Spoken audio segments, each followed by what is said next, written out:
Waaqayyo cubbamtootarraa ni fagaata, kadhannaa qulqullootaa ni simata. Macaafa Fakkeenyaa boqonnaa 15 lakkoofsa 29.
Gulgaati dhalate naamusaan guddate, barumsa amantaa sirriitti barate.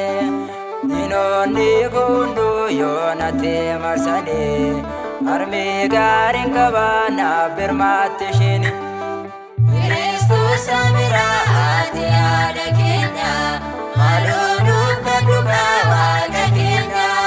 Karaa laafumaan kee dhugumaatti addadha, nagaadha dhala namaaf kan kadhatudha.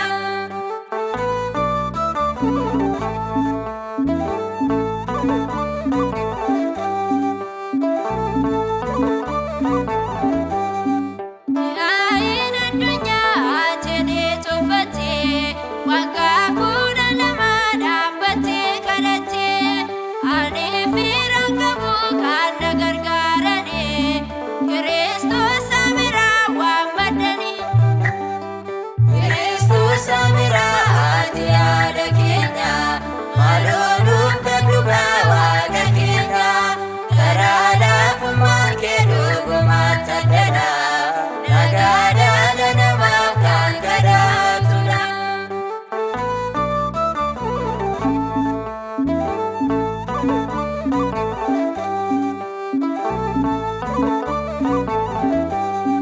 Nyaata qabuun ibsaa beekaa hedduu beekaa, nyaata maasii mirgee nyaaddu siin jedhekaa.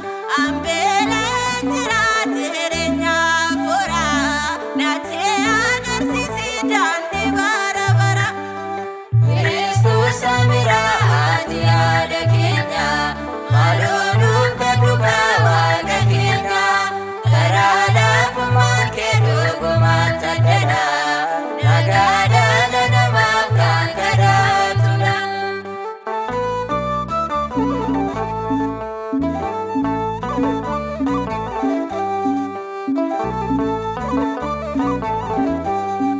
Hojii artummaa keenyaatti naaf hojjedhu jettee